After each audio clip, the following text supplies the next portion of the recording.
Kirish salom aziz do'stlar.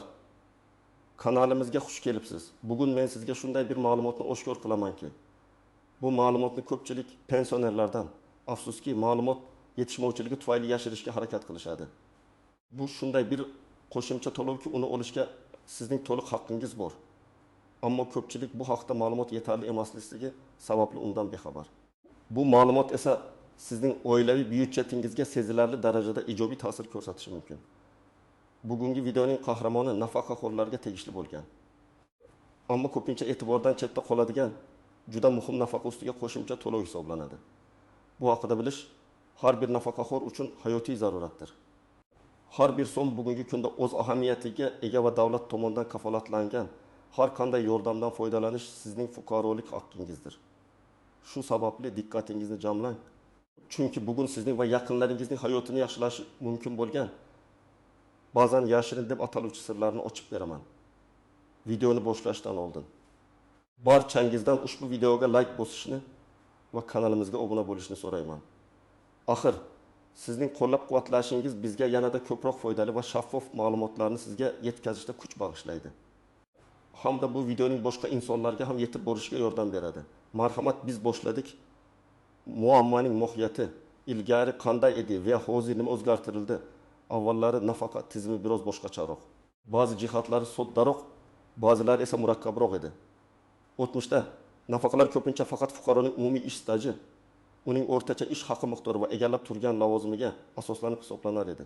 Ko'pgina hollarda pensionerlarning oilaviy holati, ayniqsa ularning qaramog'ida bo'lgan shaxslar mavjudligi nafaqa miqdoriga avtomatik ravishda ta'sir qilmasdi. Agar oilada qaramog'ida nogiron yoki voyaga yetmagan bola bo'lsa ham, bu haqida maxsus murojaat qilinmasa, nafaqani hisoblash markazi ilgari ijtimoiy ta'minot bo'limlari deb atalgan. Bu ma'lumotni hisobga olmasdi. Natijada nafaqa miqdorida o'zgarish bo'lmasdi va aksariyat hollarda pensionerlar bu imkoniyatdan bexabar bo'lishardi. Bu holat ko'pincha tizimning qog'ozbozlikka asoslanganligi, ma'lumot almashinuvining yetarli emasligi va aholining huquqiy savodxonligining pastligi bilan bog'liq edi. Ya'ni fuqaroning o'zi so'ramasa, hech kim unga sizga mana bu qo'shimcha to'lov tegishli deb eslatmasdi. Biroq bugungi kunda vaziyat sezilarli darajada o'zgarib bormoqda. Jamiyatimizda ijtimoiy himoya mexanizmlarini kuchaytirishga, har bir fuqaroning turmush darajasini yaxshilashga katta e'tibor qaratilmoqda. Davlatimiz nafaqaxo'rlar, ayniqsa qaramog'ida yosh bolalari, talabalari yoki nogironligi bo'lgan shaxslar bo'lganlar qo'shimcha yordamga muhtojligini chuqur tushunib yetdi. Shu sababli nafaqa qonunchiligiga muhim o'zgartirishlar va qo'shimchalar kiritildi. Endilikda qaramog'ida bo'lgan shaxslar uchun nafaqaga qo'shimcha to'lovlar berilishi qonuniy asosda mustahkamlandi va bu fuqarolarning ajralmas huquqi sifatida tan olindi. Bu o'zgarishlarning asosiy maqsadi nafaqaxo'rlarga og'ir ijtimoiy va moddiy yukni yengillashtirish, ularning qaramog'idagi shaxslarni munosib ta'minlashga ko'maklashishdir. Ammo muammo shundaki, bu o'zgarishlar haqida barcha pensionerlar to'liq xabardor emas. Davlat organlari tomonidan axborot tarqatish ishlari olib borilayotgan bo'lsa-da, ularning samaradorligi ba'zi hollarda past bo'lishi mumkin. Ba'zan ushbu qo'shimcha to'lovni olish uchun pensionerning o'zi tegishli organlarga murojaat qilishi va zarur hujjatlarni taqdim etish talab qilinadi. Afsuski, ko'pchilik bu qadamni tashlashdan bexabar, bunga qanday yondashishni bilmaydi yoki murakkab byurokratik jarayonlardan qo'rqadi. Natijada ular o'zlariga tegishli bo'lgan davlat tomonidan kafolatlangan qo'shimcha mablag'ni olmay qolmoqdalar. Bu holat nafaqaxo'rlarimiz uchun juda katta noqulaylik va ba'zida bir necha million so'mni tashkil etishi mumkin bo'lgan moddiy yo'qotishlarga olib kelishi mumkin. Shu sababli men bugun aynan shu masalani chuqur tahlil qilib, sizlarga aniq, tushunarli va qadam-baqadam yo'l yo'riqlar berishni maqsad qilganman. Mening vazifam sizni bu imkoniyatdan xabardor qilish va uni olishga yordam berish. Birinchi asosiy qisim nimalarni bilish kerak, kimlar qayg'urishi kerak va kimlar qayg'urmasligi mumkin demak, do'stlar, eng muhim qismga yetib keldik. Bu qo'shimcha to'lov nafaqaxo'rning qaramog'ida bo'lgan shaxslar uchun beriladi. Bu juda muhim nuqta. Chunki aynan shu band ko'pchilikning e'tiboridan chetda qoladi. Sizning qaramog'ingizda kimlar bo'lishi mumkin? Keling, ushbu ro'yxatni batafsil ko'rib chiqaylik va har bir toifaga alohida to'xtalib o'taylik. Voyaga yetmagan bolalar, Agar sizning qaramog'ingizda 18 yoshga to'lmagan farzandlaringiz bo'lsa, ularning har biri uchun sizga qo'shimcha to'lov ajratilishi lozim. Bu biologik asrab olingan, vasalik ostidagi yoki homiylikdagi bolalar bo'lishi mumkin. Shart shuki, bu bolalarning boshqa biron bir mustaqil daromad manbaiga ega emasligi, masalan ishlamasligi yoki oldida nafaqa olmasligi kerak. Ayniqsa, nafaqa rasmiylashtirgandan keyin farzand tug'ilsa, asrab olinsa yoki vasiylik, homiylik o'rnatilsa, bu haqida nafaqani hisoblash markaziga darhol xabar berishingiz shart. Har qanday kechikish sizga tegishli bo'lgan mablag'ni yo'qotishingizga olib keladi. 2. Kunduzgi bo'limda o'qiydigan talabalar. Agar farzandlaringiz 18 yoshdan oshgan bo'lsa-da, lekin oliy ta'lim muassasalarida, kollejlarda yoki texnikumlarda kunduzgi bo'limda o'qiyotgan bo'lsa, ularning o'qish muddati davomida lekin 23 yoshga to'lguniga qadar sizga ular uchun ham qo'shimcha to'lov belgilanadi. Bu juda muhim nuans. Chunki ko'pchilik 18 yoshdan keyin bolalar qaramog'ida bo'lmaydi deb hisoblaydi va shu tufayli ushbu imkoniyatni qo'ldan boy beradi. Talabalar uchun bu qoida o'zgacha va davlat tomonidan ularning ta'lim olishini qo'llab-quvvatlashga qaratilgan. Bu qo'shimcha mablag' talabalarning o'qishi, darsliklar, transport xarajatlari kabi kundalik ehtiyojlarni qoplashda katta yordam bo'ladi. Shu yerda ham talabaning rasman ishlamasligi va doimiy daromad manbaiga ega bo'lmasligi shart. Agar talaba yozgi ta'tilda vaqtinchalik ishlasa, bu ba'zi hollarda qo'shimcha to'lovga ta'sir qilmasligi mumkin. Ammo aniqlik kiritish uchun nafaqani hisoblash markazi bilan maslahatlashish tavsiya etiladi. O'tin, nogironligi bo'lgan qaramog'idagilar. Agar sizning qaramog'ingizda nogironligi bo'lgan shaxs bo'lsa, u farzandingiz, turmush o'rtog'ingiz, ota-onangiz yoki boshqa yaqin qarindoshingiz bo'lishidan qat'i nazar, ular uchun ham qo'shimcha to'lov olish huquqiga egasiz. Bu holatda nogironlikning og'irlik darajasi 1 guruh, 2 guruh, 3 guruh va uning muddati muhim ahamiyatga ega bo'ladi. Nogironlik haqidagi tibbiy xulosalar va tibbiy mehnat ekspert komissiyasi hujjatlari asosiy dalil vazifasini o'taydi. Bu shaxslar ham mustaqil daromad manbaiga ega bo'lmasligi yoki ularning nafaqasi minimal darajada bo'lishi kerak. Bu qo'shimcha to'lov nogironlik bo'lgan shaxsning parvarishi, dori-darmonlari va boshqa maxsus ehtiyojlarni qondirish uchun juda katta yordam hisoblanadi. Kimlar qayg'urish kerak? Yuqorida sanab o'tilgan toifalarga mos keladigan har bir nafaqaxo'r ushbu masalada chuqur qayg'urishi va imkoniyatni qo'ldan boy bermasligi kerak. Agar sizning oilangizda shunday holat mavjud bo'lsa, siz darhol harakat qilishingiz shart. Har bir olingan qo'shimcha so'm sizning turmush darajangizni, ayniqsa qaramog'ingizdagi shaxslarning sog'lig'i, ta'lim va boshqa muhim ehtiyojlarni qondirishda katta yordam beradi. Bu davlatning sizga va oilangizga ko'rsatayotgan ijtimoiy himoyasining bir ko'rinishidir. Kimlar qayg'urmasligi mumkin?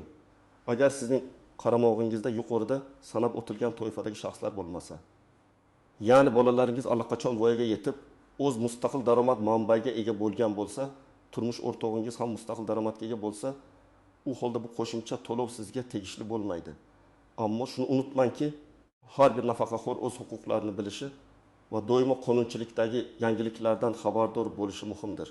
Keling, endi bir nechta real hayotiy misollar bilan bu masalani yanada tushunarliroq qilaylik. Hisob kitoblarda amaldagi bazaviy hisoblash miqdori bu hamdan foydalanamiz. Bu faqat misol uchundir va amalda biroz farq qilishi mumkin. Aytaylik, bu ham hozirda 340 ming so'm. O'zi va voyaga yetmagan bolasi bo'lgan pensioner Ahmad aka 2022 yilning yanvar oyida nafaqaga chiqqan. Uning 10 yoshli qizi bor. Nafaqa rasmiylashtirilayotganda Ahmad aka o'z qizining qaramog'ida ekanligini aytgan. Ammo nafaqani hisoblash markazidagi xodim ma'lumotni kiritmagan. Natijada Ahmad aka har oyda nafaqasiga qo'shilishi kerak bo'lgan qo'shimcha to'lovni ola olmay kelayotgan edi. Qonunchilikka ko'ra, har bir qaramog'idagi shaxs uchun 3 bandizi BHM miqdorida qo'shimcha to'lov beriladi. Demak, Ahmad aka har oy maliki 1000 so'm, 300 qartam 1000 so'm, 3 mayri qo'shimcha olishi kerak edi. U bu haqda 2 yil davomida bilmagan. 24 oy 12 ming so'm, 2004 28 ming so'm qo'shimcha mablag'ni u ola olmagan. Agar u endi murojaat qilsa, ko'pincha oldingi 12 oy uchun qayta hisoblash mumkin bo'lsa-da, ba'zi hollarda bu faqat murojaat qilingan oydan hisoblanadi. Shuning uchun o'z huquqingizni bilish va so'rash juda muhim. Bu pul qizining maktab xarajatlari, kiyim-kechagi uchun ancha yordam bo'lardi. Misol 2 ga.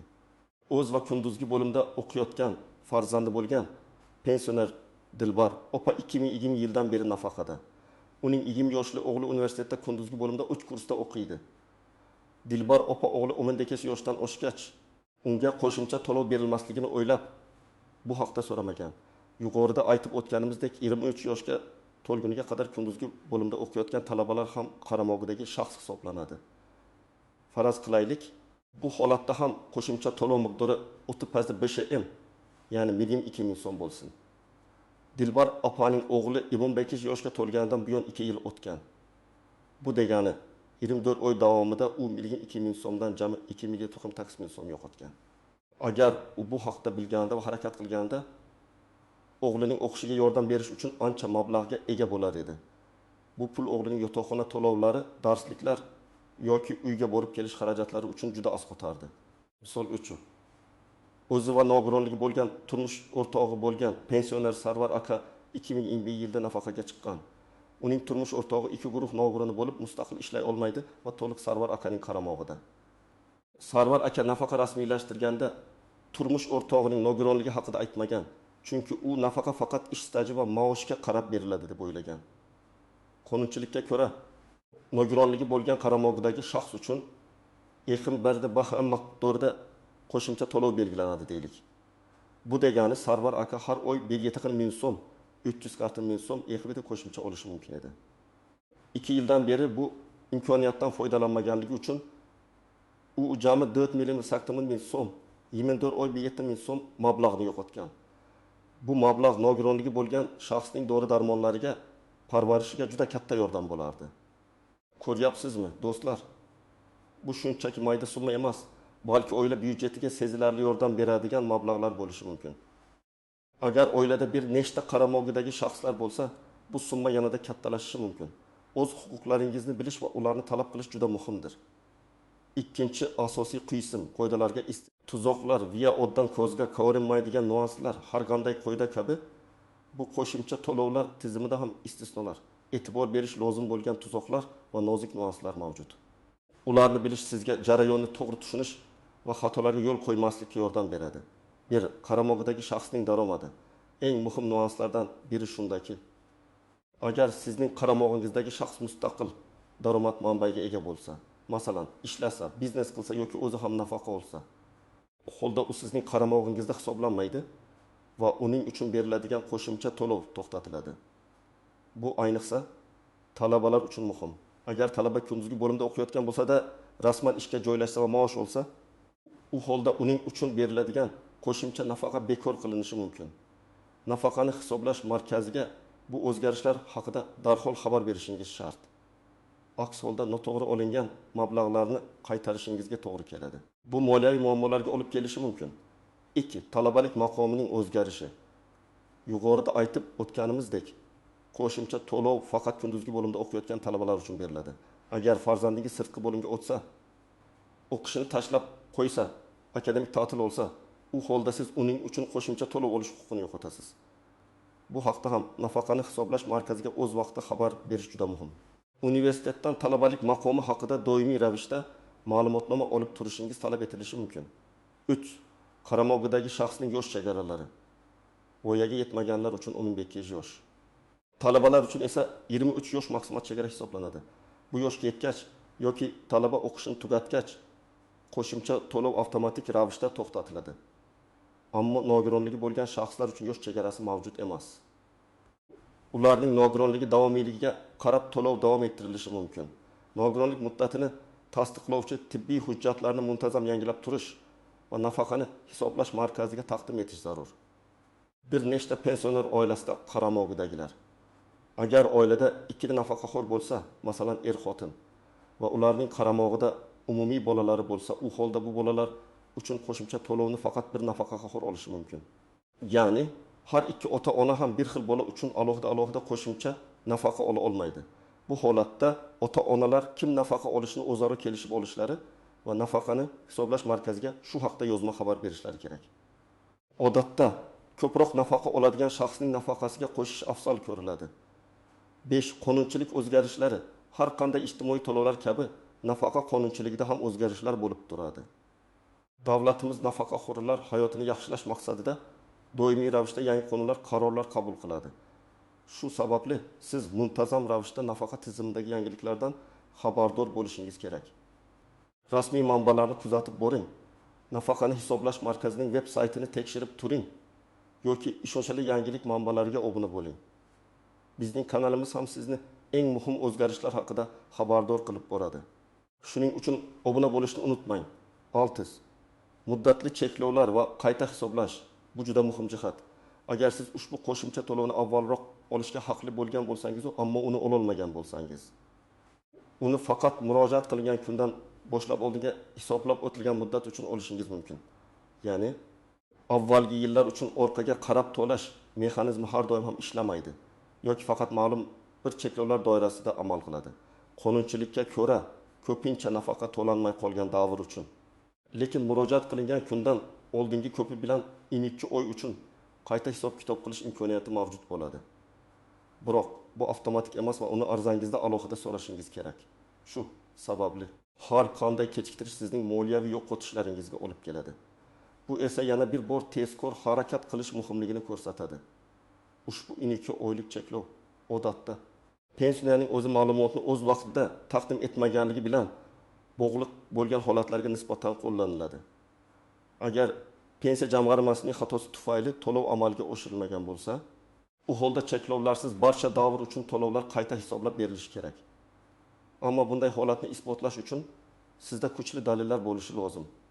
Bu kabi nozik jihatlar haqida bilish sizga nafaqa tizimidagi imkoniyatlardan maksimal darajada foydalanishga va xatolarga yo'l qo'ymaslikka yordam beradi. Har bir hujjatni to'g'ri rasmiylashtirish va barcha ma'lumotlarni o'z vaqtida taqdim etish bu jarayonning muvaffaqiyatli yakunlanishining kalitidir. Amaliy maslahatlar, VR nima qilish kerak? Endi esa aziz do'stlar, eng amaliy qismga o'tamiz. Yuqoridagi ma'lumotlarni o'qib, o'zingizni yoki yaqinlaringizni yuqoridagi toifalarga kiritgan bo'lsangiz, darhol harakat qilishingiz kerak. Hech qanday kechikishga yo'l qo'ymang. Chunki har bir kun siz uchun moliyaviy yo'qotish bo'lishi mumkin. Keling, bosqichma-bosqich, qadam-qadam nima qilishingiz kerakligini tushuntiraman. Birinchi qadam o'zingizning huquqingizni aniqlang. Avvalambor, sizning qaramog'ingizda kim borligini aniqlang. Bu voyaga yetmagan farzandmi, kunduzgi bo'limda o'qiyotgan talabami yoki nogironligi bo'lgan yaqin qarindoshmi? Ularning har birining yoshi, tug'ilgan sanasi, o'qish joyi, agar talab bo'lsa, nogironlik guruhi va muddatlari kabi barcha ma'lumotlarni to'plang. Shuningdek, ularning boshqa biron bir mustaqil daromad manbaiga ega emasligiga ishonch hosil qiling. Agar shubhangiz bo'lsa, baribir nafaqani hisoblash markaziga murojaat qilib aniqlik kiritishingiz maqsadga muvofiq. Ikkinchi qadam, zarur hujjatlarni to'plang. Bu muhim bosqich hujjatlarning to'liq va to'g'ri bo'lishi jarayonining tez va muvaffaqiyatli o'tishini ta'minlaydi. Sizga quyidagi hujjatlar kerak bo'ladi. Har bir hujjatning asli va nusxalarini tayyorlang. Nusxalarini alohida papkada saqlang. Pasportingiz. O'zbekiston Respublikasi fuqarosining shaxsini tasdiqlovchi hujjat. Pasportingizning asosiy sahifalari va yashash joyingiz haqidagi ma'lumotlar mavjud sahifalar nusxasini oling. 2 nafaqa guvohnomangiz. Nafaqaxo'r ekanligingizni tasdiqlovchi hujjat. 300 qaramog'idagi shaxslarning tug'ilganlik haqidagi guvohnomalari. Agar bular sizning farzandlaringiz bo'lsa, har bir farzandingizning tug'ilganlik guvohnomasi nusxasi zarur. Asrab olingan bolalar uchun asrab olish haqidagi sud qarori, vasiylik yoki homiylikdagi bolalar uchun esa tegishli organlarning qarorlari nusxalari lozim. 4. Nikoh guvohnomasi. Agar qaramog'idagi shaxs turmush o'rtog'ingiz bo'lsa. 5. O'qish joyidan ma'lumotnoma. Agar qaramog'idagi shaxs kunduzgi bo'limda o'qiyotgan talaba bo'lsa. Bu ma'lumotnomada talabaning ism, familiya, otasining ismi, tug'ilgan sanasi, o'qish shakli faqat kunduzgi bo'lim. Kursi va o'qish muddati aniq ko'rsatilgan bo'lishi shart. Har yilning boshida bu ma'lumotnomani yangilab turish talab etilishi mumkin. 6. Nogironlik haqidagi tibbiy xulosa va ma'lumotnoma. Agar qaramog'idagi shaxs nogironligi bo'lgan bo'lsa, bu hujjatda nogironlik guruhi, och, uning muddati va sababi aniq ko'rsatilgan bo'lishi kerak. Bu hujjatlar tamak tomonidan beriladi. 7. Qaramog'ida ekanligi haqidagi boshqa hujjatlar. Ba'zi hollarda agar qaramog'idagi shaxs boshqa bir qarindosh bo'lsa, uning sizning qaramog'ingizda ekanligini tasdiqlovchi sud qarori yoki vasiylik va homiylik organlari xulosasi talab qilinishi mumkin. Tekis mehnat daftarchasi ba'zan Ayniqsa nafaqani qayta hisoblashda ish stajiga oid ma'lumotlarni tekshirish uchun so'ralishi mumkin. Barcha hujjatlarni bir papkaga jamlab tartib bilan saqlang. Har bir hujjat nusxasiga asli bilan bir xil deb yozib, imzoingizni qo'yishingiz ham tavsiya etiladi. 3-qadam, qayerga murojaat qilish kerak? Siz asosan 2 joyga murojaat qilishingiz mumkin. Ikkala variant ham qonuniy va samaralidir. Ammo qaysi biri sizga qulayroq ekanligini o'zingiz hal qilasiz. Bir, o'z hududingizdagi pensiya jamg'armasi bo'limiga yoki ijtimoiy ta'minot bo'limiga bu nafaqa masalalari bilan shug'ullanadigan asosiy tashkilotdir. U yerda mutaxassislar sizning hujjatlaringizni qabul qilib tushuntirishlar berishadi. Agar savollaringiz ko'p bo'lsa va shaxsan mutaxassis bilan gaplashishni xohlasangiz, bu variant siz uchun mos kelishi mumkin. 2. Davlat xizmatlari markazlariga. DXM hozirgi kunda davlat xizmatlari markazlari aholiga ko'plab davlat xizmatlarini, shu jumladan nafaqa masalalari bo'yicha murojaatlarni qabul qilishni ham amalga oshirmoqda. Bu yerda sizga navbatsiz xizmat ko'rsatish tizimlari orqali qulay sharoitda hujjat topshirishingiz mumkin. Bu variant ko'pincha qulayroq hisoblanadi. 4-qadam ariza yozish. Sizga standart shakldagi ariza blankasi beriladi yoki uning elektron shakli mavjud bo'ladi. U yerda siz o'zingizning ma'lumotlaringizni, nafaqa guvohnomangiz raqamini, qaramog'ingizdagi shaxslar haqidagi ma'lumotlarni, ularning ism, familiya, otasining ismi, tug'ilgan sanasi, uning sizga qarindoshligi to'liq kiritishingiz va nafaqaga qo'shimcha to'lov hisoblashni so'rashingiz kerak. Arizangizda quyidagi iboralar bo'lishi kerak. Men, ism, familiya, otasining ismi, nafaqaxo'r qaramog'imda bo'lgan qaramog'idagi shaxsning ism, familiya, otasining ismi, uning sizga qarindoshligi uchun O'zbekiston Respublikasi qonunchiligida belgilangan tartibda nafaqaga qo'shimcha to'lov hisoblab berishingizni so'rayman. Talabaning o'qish joyi yoki nogironlik guvohnomasi raqamini ham iloji bo'lsa ko'rsating. Agar oldingi 2 oy uchun qayta hisob kitobni so'rash niyatida bo'lsangiz, buni arizangizda alohida ta'kidlang. Shuningdek, ushbu qo'shimcha to'lovni avvalgi 2 oy uchun qayta hisoblab berishingizni so'rayman. Chunki bu imkoniyat haqida avval xabardor bo'lmaganman. Arizaga barcha to'plagan hujjatlaringiz nusxalarini ilova qiling. Asl hujjatlarni o'zingizda saqlab, faqat nusxalarini topshirishingiz lozim. Arizani aniq va tushunarli to'ldiring, imzoingizni va murojaat sanasini aniq qo'ying. 5-qadam, murojaatingizni kuzatib boring. Hujjatlarni topshirganingizdan so'ng sizga murojaatingiz ro'yxatga olinganligi haqida kvitansiya yoki ma'lumotnoma berilishi kerak. Unda murojaat raqami va ko'rib chiqish muddati ko'rsatilgan bo'ladi. Ushbu raqam orqali siz Davlat xizmatlari markazining yagona interaktiv portali orqali mydoc.uz uning veb-sayti orqali yoki pensiya jamg'armasiga qo'ng'iroq qilib murojaatingizning holatini kuzatib borishingiz mumkin. Odatda murojaatlar ma'lum bir muddatda, masalan, 15 ish kuni ichida ko'rib chiqiladi. Belgilangan muddat tugashidan oldin yoki tugagandan so'ng darhol murojaatingiz holati haqida so'rab boring.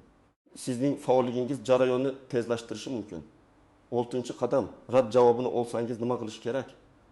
Agar sizga qo'shimcha to'lovini belgilashda rad javob berilsa, bu holatda siz rad javobining yozma shaklini va sababini talab qilishingiz shart. Rad etish sababini aniq bilishingiz juda muhim, chunki bu keyingi harakatlaringizni belgilaydi.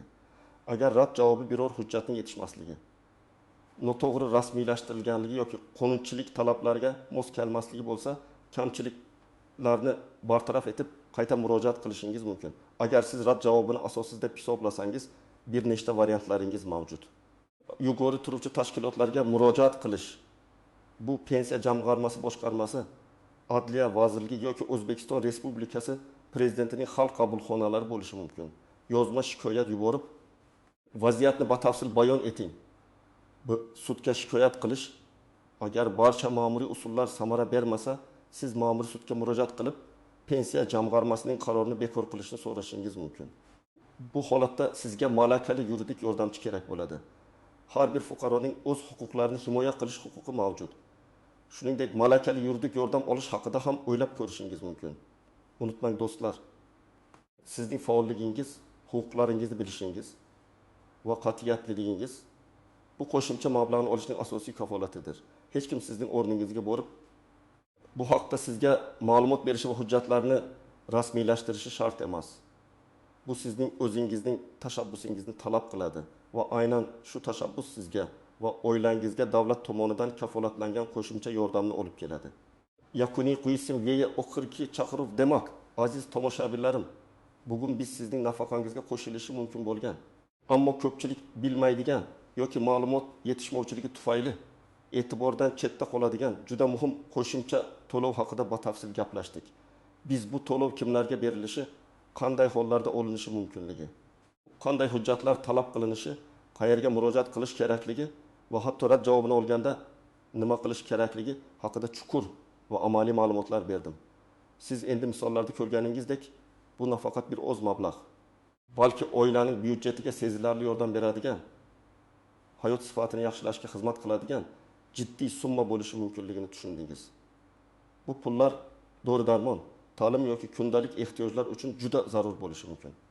Shuni unutmangki, har bir nafaqaxo'r o'z huquqlarini bilishi va ulardan foydalana olishi kerak. Davlat tomonidan beriladigan imkoniyatlardan foydalanish sizning fuqarolik haqqingizdir.